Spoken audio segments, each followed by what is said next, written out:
The people that get ahead in this world ask and they follow up. Fortune is in the follow. Welcome to this episode of the Business of Athletes podcast, where we cover the business of athletes from all angles.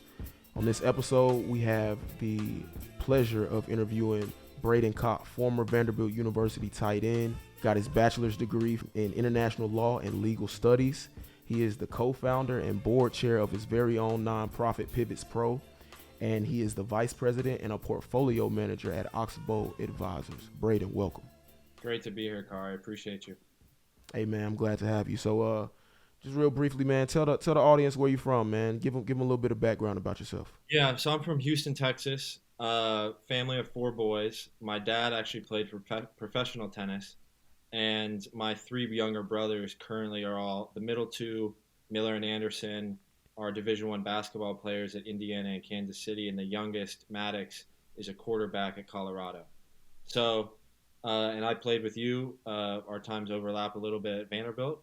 I didn't play as much as you or a lot of other people. I was a backup. And so during that time, I learned a lot about, 1, I realized really quickly I wasn't going to the NFL.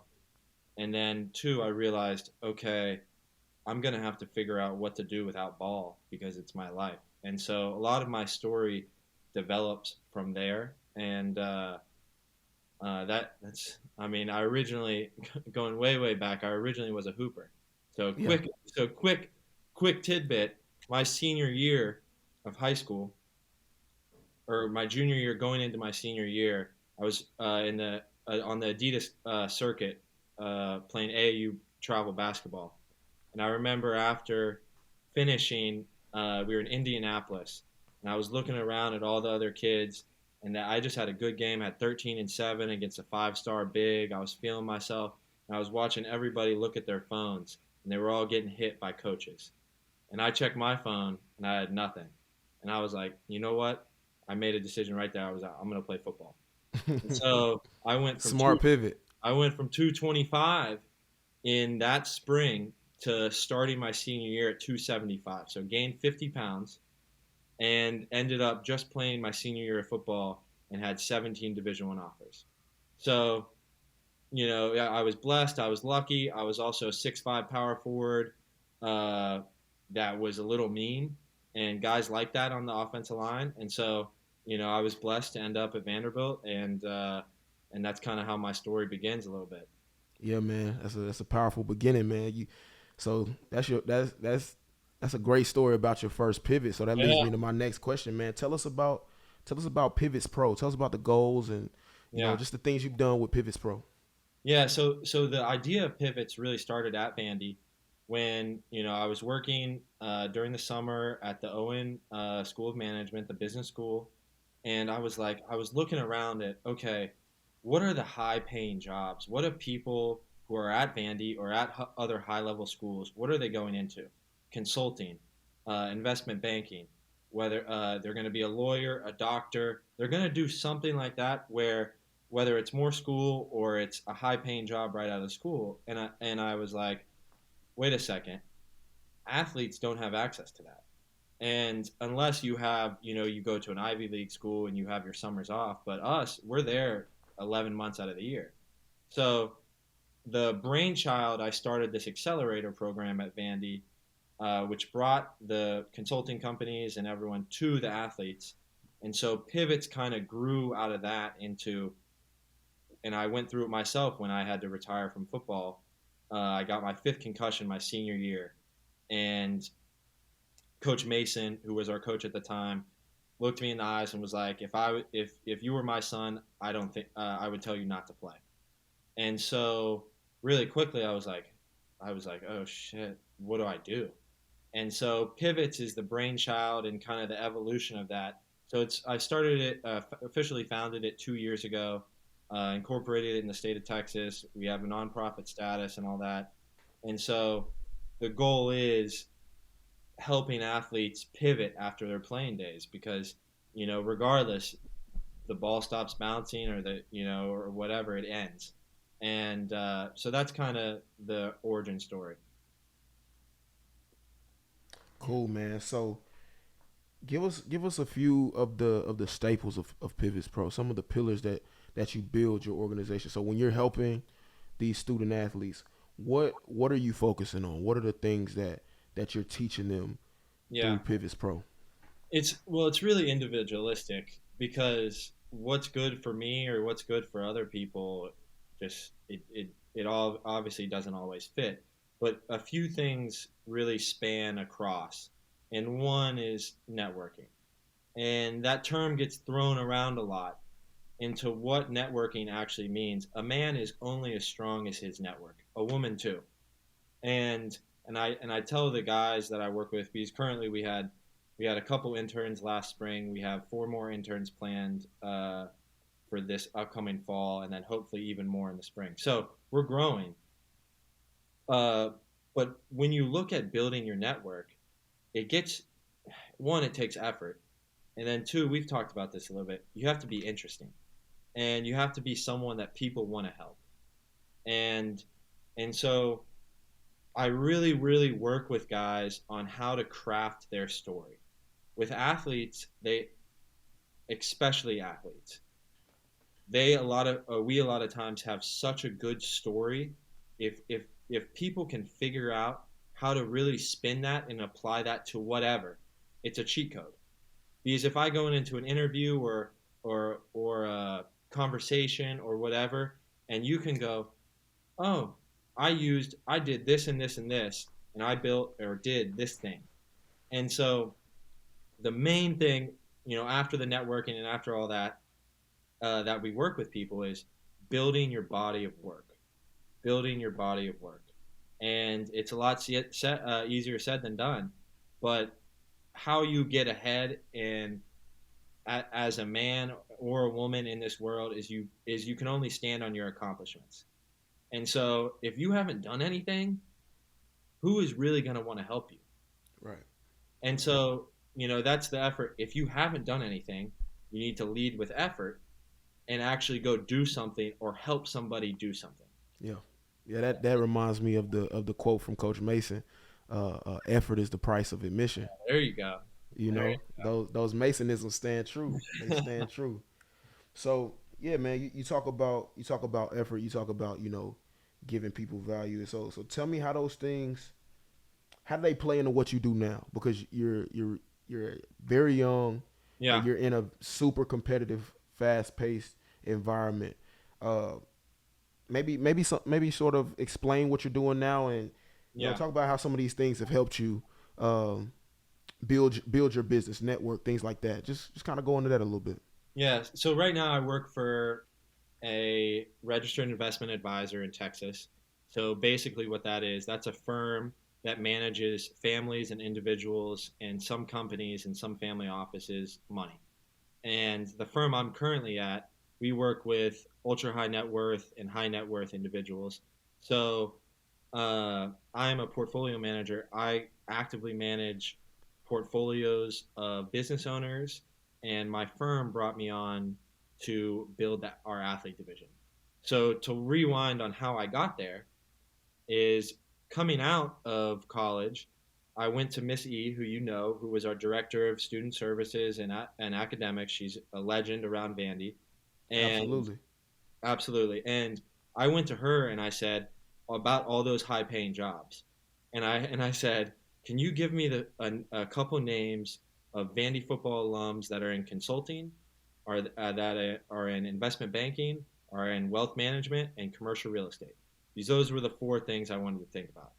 And so my senior year after I had to retire, I went and I called and I literally went, hey, I'm Braden Kopp. I play football at Vanderbilt. I've done XYZ. I built this program. I just had to retire. I'm figuring out what to do with my life. How did you get where you are? And I basically saw the scene of how do people get investment banking jobs where they're making 120,000 first year out? How do people go and work for Deloitte and KBC and all these big consulting firms? And I started to see what I wanted to do. So of course, I thought the easiest way to money was commercial real estate. To do a big brokerage deal, do a transaction, get a fee, and get a big chunk of change. and in 5 years I could make 1 million or whatever. And so I got a job at a right out of school, right after COVID, uh, or during COVID actually, 2020, with a top four real estate firm, Newmark Knight. Frank, it's just Newmark now. And I was an associate. I lasted 2 months. I hated it. And I realized really quickly what I was going to actually have to be doing. And that was, I'm no stranger to hard work. And I realized, wow, I'm going to have to make hundreds and hundreds of phone calls every day for the next 5 to 10 years to make millions of dollars in this business. And I said, one, I don't want to do that. And then two, I don't enjoy talking about industrial or commercial real estate or whatever. It just turns into a people game. And it's all a people game. But you have to find what you're good at. And I want to go a little deeper on this because the find your passion mantra leaves a lot of people behind. And I use this example. I said, I'm passionate about pickleball or tennis right now, but in a year or two from now, it would be hard to say if I'm still going to be passionate about those things. Passions change. They change as you are with a person. What you need to do at first is find out what you are good at and how you can monetize that. And and so I realized I had been a finance guy. I'd been someone that had set up, guys' accounts in college. I had given a seminar to our team when I was a sophomore. And so I went to a guy who had mentored me for a while, and I had actually interned with him a couple of years ago. And I said, "Here's my situation. I'm quitting. Whether you give me a job or not, I'm still quitting." I said, I want to learn how to be an advisor. This guy, Ryan Kruger, I'll say his name, Freedom Day Solutions. He managed a smaller RIA, managing about 400 million. So a good sized book. They worked with more regular retirees and families. Um, and I mean, the guy is one of the most brilliant money managers I've ever met. He literally built the practice. It's his firm, independently owned. I mean, uh, and so he gave me I said, I'll work for free. I'll do whatever I want to learn. And he gave me an opportunity and said, I'm going to pay you. And I want you to do these things. I want you to get your licenses, get your CFP, Certified Financial Planner. And so for the next year and 8 months, I literally was locked in an office and I did a company report where I went through all the financials in 10K a day, a 5 to 10 page report. And I did at least 4 to 5 hours of studying in the areas of tax, insurance, the whole financial realm, everything that's inside that. And so I was one of the youngest people to pass the CFP exam in the country. And then I got an opportunity uh, from my current firm that said, "Hey, we want to bring you on and build out this athlete division. We're going to give you some more resources." And I couldn't say no. So it's been almost a year now to where I am. And so I've had, I mean, and then I tell people this: the days of working 30 years at a job, getting your pension, and then retiring are probably over unless you want to stay at a Microsoft or an Apple or whatever. Because I've had 3 jobs, 4 different titles, gotten promoted twice, and I'm 4 years out of college or 3 years out of college. And so the path is what you make it. Yeah. And I've engineered this to be in the position I am now, where I now manage millions of dollars, and my goal in the next 3 to 5 years is to manage 100 million, and then go from there. So that's the long-winded version of how I got to where I am. Man, you covered a lot there. I just kind of want to go back and Yeah, highlight some of the big points you said. You said find out what you're good at and monetize that. It's yeah, not always about passion. It's not always about being happy. Find what you're passionate about and you'll never work a day in your life. That's not true. I love football. yeah, Like it gets me out of the bed in the morning some days and to go work out and be with the guys. But some days that it's work. yeah, It's work, man. And okay, so the next thing you said was you offered your services to a guy for free. You yeah, wanted to just go offer your Yeah. services to him for free, just to be around him and to learn from him, man. Yeah. I think that's so important, man. I want to ask a question based off of that. So, what would you say to somebody, to a student athlete who's in this same position, wants to transition, um, but maybe doesn't have the resources or the Yeah. opportunity, or doesn't think that he can offer his services, he or her can't offer his services, their services for free. You know, they have to be compensated. Where would you tell them to start? Yeah, great question. Obviously, I lived at home for the first year. I saved every penny I got. I've driven the same car I had since I was 17. You know, I recently bought a house last year. So a lot of my decisions, I delayed gratification for a long time. But for someone that has to make money right away, for someone that has to, I mean, I would find a sales job, and I would make it a 9 to 5, and I would learn how to sell. If you think you have no skills, I would learn how to sell.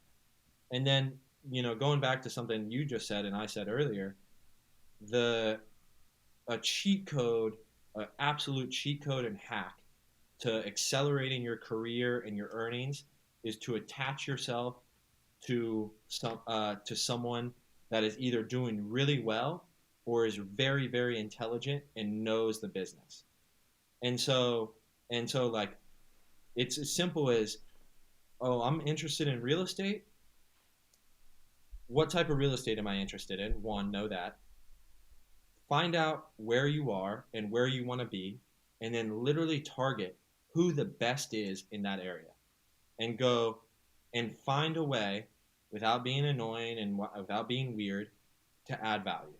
Yeah, And there's definitely a fine line. There's definitely a fine there's a line. fine line. I mean, I have people ask me for coffee now all the time, and there's only so much time to go around. But if you're interested in it, and you know what, the reality is a lot of guys, and I could be talking to whoever, but if you're a student athlete, you're interesting just off the bat. You're 1% of 1% that made it to the next level. A lot of people, I hate to say this, but they're jock sniffers. Like, they they like to be around athletes.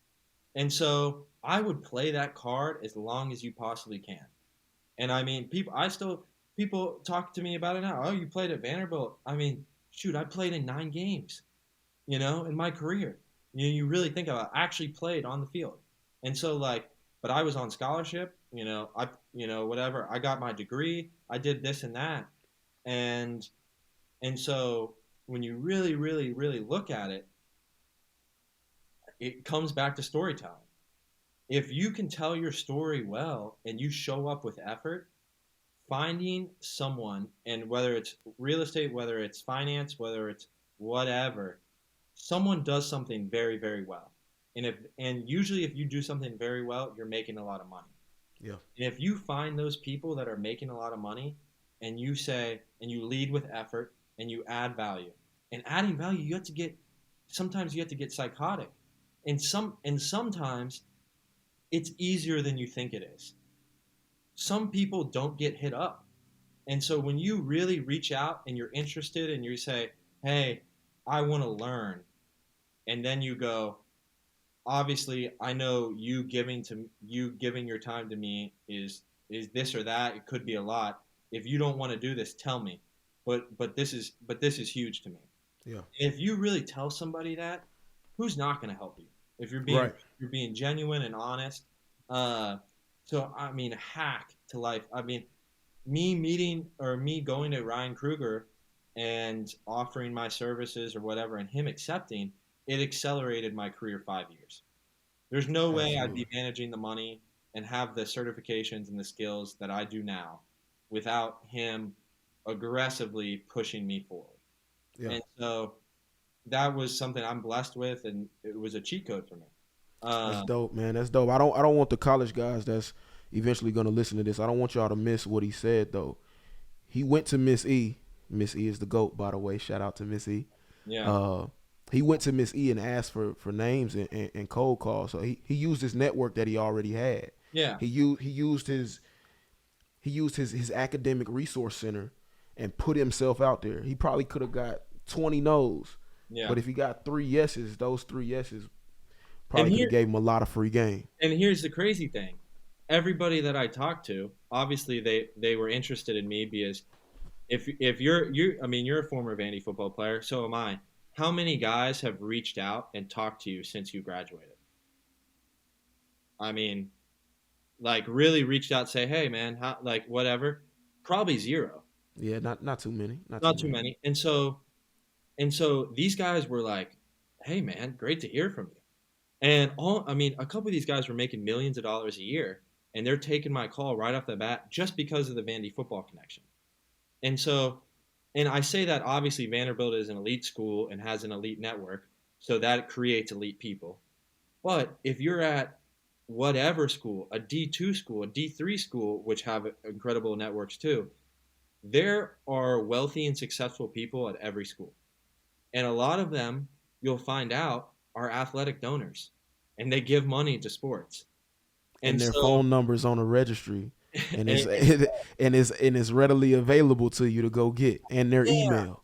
And so, I mean, if I was a guy that was interested in real estate and I'm still in school, I would find out who's in real estate in, say I'm at Vanderbilt or I'm at Tennessee State.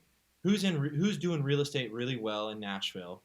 Uh, in that was a Tennessee State alum. Just start there. And I would find out what exactly they do. Are they doing single family, multifamily, apartments, whatever? And I would go, hey, can I shadow you for a little bit? I need to do this or that, but I really just want to see how you work. You can say I'm an intern. You can give me, grunt work, whatever. And then, I mean, I know some people that have literally asked donors, hey, will you pay for my real estate school? And the guy's like, hell yeah. And so guys have their real estate license before they graduate. And Yeah, that's an easy, way to like, if you really want to get in this, it's you just do it. yeah. And that is the end all be all of all of this is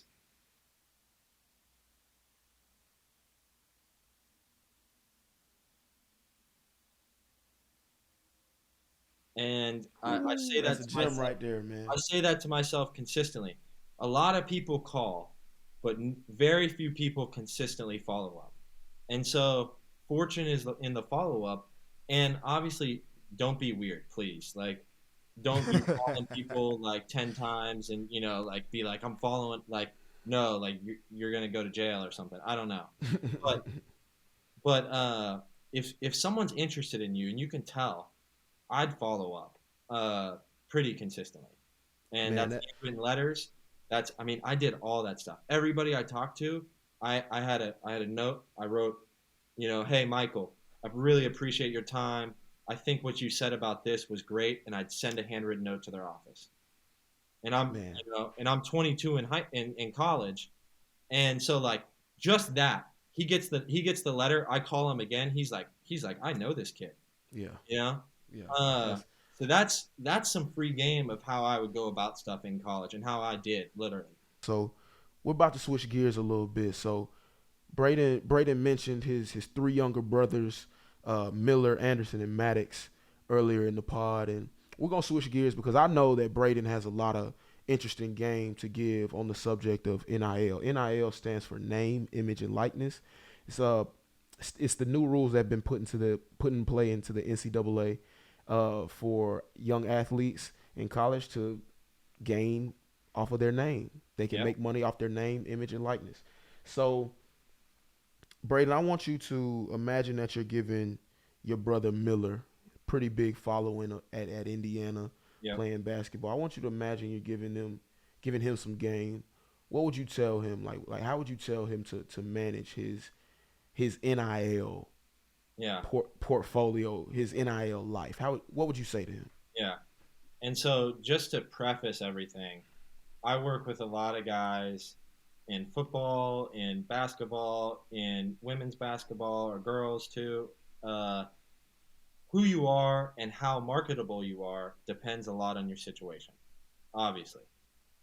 And before we go into the NIL thing or whatever, I'd be remiss not to say, what's the number one way you can improve your marketability and make more money? It's play better. That's it. That's it. And if you're a player on the field nowadays, especially if you're at a good school or with a good community, you should be able to make money. So to go back to this, so Miller transferred from Northwestern, which was a Vandy, a similar school to Vandy. So smaller following, very high academic, historically not a great basketball team. Uh, Even though they went to, whatever. So he goes to Indiana, where it's a top 5 brand in college basketball. The fans are psychotic. The whole state is bananas about basketball. You go into any restaurant, whatever. It's like, oh my God, are you Miller Kopp? Are you whatever? So it's true celebrity. And so I want to caution people that's a lot different from a lot of different people's situations. But a year ago and I talked to him yesterday, it was basically a year ago in July. He had 3,000 Instagram followers, 2,000 Twitter followers, no TikTok followers, and no YouTube. And we sat down and we said, how does he want to do this, and how does it become unapologetically him? And the goal going in, and this is where a lot of people mess up, and we can talk more about this, is to take this beyond Indiana. Meaning, when he goes pro, whether it's the NBA, it's overseas, wherever, he's going to have a base to be able to monetize that base and that community for a long time. And so when we started, it was about, one, don't dilute your brand. And not diluting your brand means the floodgates opened, and a lot of teams and companies came in and did a bunch of deals with a lot of different guys, and I knew it was a mania because every college athlete wanted to do a deal, just to show that they were doing a deal. Yeah. And what they don't realize is doing every deal for a quick buck or whatever, it really hurts your overall branding. The more companies you work with, it's quality over quantity. What fits you, and how do you take it? How do you add value to it? If you're not adding value to it, you shouldn't be partnering with them. And so we set out a content plan. We said we want to build this YouTube. We're not going to look up until a year later, and we want to post X amount of content on all these platforms. We want to consistently produce over and over again. And he has done that. Now, at his following as of today, 15,000 on Instagram, 13,000 on Twitter, over 50,000 TikTok followers, 3,000 subscribers on YouTube, with over 170,000 views. Man. And congratulations on that, by the way, man. I mean, and he's made a significant amount of money. Meaning, and you know what? It wasn't what anything he could have thought about starting out. It evolved during, and this is why this whole system and game is so fluid. His Primal brand, that's his brand. It's called Primal. It was a play off of the Liver King guy. You know who that is? I've heard of him. I think I've seen him on Instagram guy just, eating raw meat. Yeah. And so what they would do is, him and the big man after games, they would get on TikTok and act like the Liver King and say, we earned it today, and they would go through their meal of what they were eating post game after a win. And those videos were getting hundreds of thousands of views, hundreds of comments, and they were absolutely blowing up. So what we decide, he hits a couple big shots in March. Dave Portnoy, the founder of Barstool Sports, quotes him and tweets him on Twitter. Everything starts going bananas. So, and this is where speed comes into this. Speed and execution is everything. So he goes, well, this Primal brand, let's do a simple drop. Everybody's asking for it. A black T-shirt with the Primal block letters, simple as can be. I had a distributor I knew. We set it up, did an order of 500. He drops them straight off TikTok and Instagram, no advertising, sells out in one day. And So just the rough numbers on that. I mean, that's a 80% profit margin. So he made thousands of dollars on that simple drop. Here's the kicker. It is true internet money. He didn't touch a single thing, package a single thing. It was all done remote, fulfillment, everything.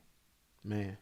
And so, but he had such speed in acting fast to where he saw the opportunity and went for it.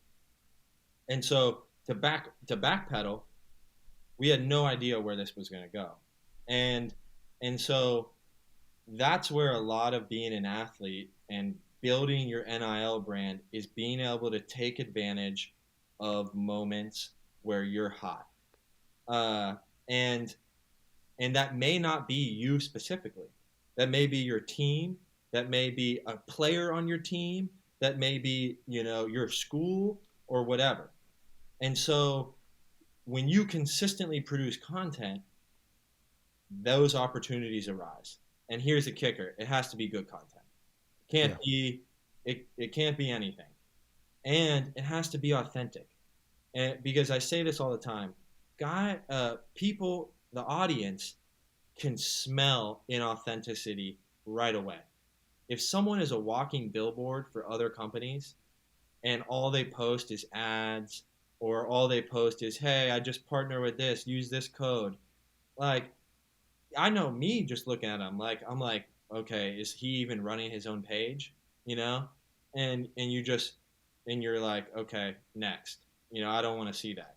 And so being authentic with something that aligns with you, this is where you actually can follow your passions. And that's what your brand should be. It should be based around you and how you evolve as a person. Absolutely, Yeah. absolutely, man. So you made some great points. So, and I took some notes here. So don't dilute your brand. You Yeah. know, certain deals can hurt you. And I agree with that point, man, because one of my first minds, one of my first like thoughts that I had Hmm. when I saw this NIL stuff is that, man, the vultures are gonna circle. Yeah. And The they are. vultures are gonna circle, and they're gonna, guys are gonna be wanting to get deals just to say, hey, look, I did a brand deal, doing deals for deals' sake, Yep. and guys really just gotta protect themselves. They gotta protect their brand from that, Yeah. and they gotta just protect themselves from doing bad deals, signing bad contracts, man. So that's really important that you covered That's that. And and I'll stop you real quick on that. The contract piece. What we've seen is an influx of managers, of marketing people, of agents that will sign guys for NIL representations. And so in this space, a typical deal is when a guy signs a typical marketing deal, whether it's with an agency, CAA, athletes first, whatever, is usually 10 to 20% of any deal they do, and it has a time period attached with that. So I've seen guys who are projected to be really high level draft picks sign 3-year marketing deals when they should have signed 6-month deals. yeah, And and that something very non-exclusive too. and that locks people in to not necessarily the best representation, because a lot of these big agencies, they're signing dudes early and throwing them a little bit of cash just so they can have them when they come up through the draft, whether Yeah, it's football or basketball. yeah, Uh, and so guys, especially high level guys, really need to watch out for that, because who you're with really, I mean, one guy who I'll mention who's absolutely killing it in the space, his company, Pat Coran Media. I know you see him, but yeah. I the follow him. guy I like Pat Coran. pushes his stuff constantly. Does just You don't see guys like that, and and and so that's and that and so one bit of free game before we go into the next. Like, I've talked to a bunch of guys who either want to be agents or want to get into the athlete world. The number one way to get in the athlete world and the athletic space as a whole is to be attached to players. And if you know or you help players, that's how you get in. That's how And you get in. and so I was telling guys in college, I was like, man, there's so many players around the country who aren't making any money from NIL, and they're really good. They could be draft guys. Uh, and it's random what schools they're at. It could be Arizona, it could be Colorado, it could be North Texas, whatever. And if you go to those guys and say, "Hey, man, I'll call companies. What do you like? What do you want to do?" I mean, that's how you get your start. Uh, Yeah. so more, Yeah. I mean, just more optics into the space a little bit. Yeah, man. Yeah, man. I asked one of my big homies, Brandon Copeland, Professor Cope, just asking him about marketing. He does a lot of things off the field, and one real piece that he gave me, he was like, make them eat what they kill. Mm. You don't have to sign anything exclusive. If you bring me a deal, you get 20 of it, 80-20 split. Yep. Negotiate. Those are the type of things. Those are the type of things that make the relationship mutually beneficial. Beneficial, and you're just as the athlete, you're just not giving something. You're Yeah. not giving exclusive rights to your name and image to an agency, and now they get 3% of what you do, and you can't go eat off of anybody else who brings you anything. So Yeah. that's just a piece of game there too, man. And you also said about committing to content, committing to Yeah. consistent and quality content. That's important, man, because in this content space, social media space, you mentioned it before, but I'm gonna steal it, man. It's a lot of people. You put yourself out there. It's hard to consistently put yourself out there. You Yeah. know. I mean, like, just straight up, this is not for everybody.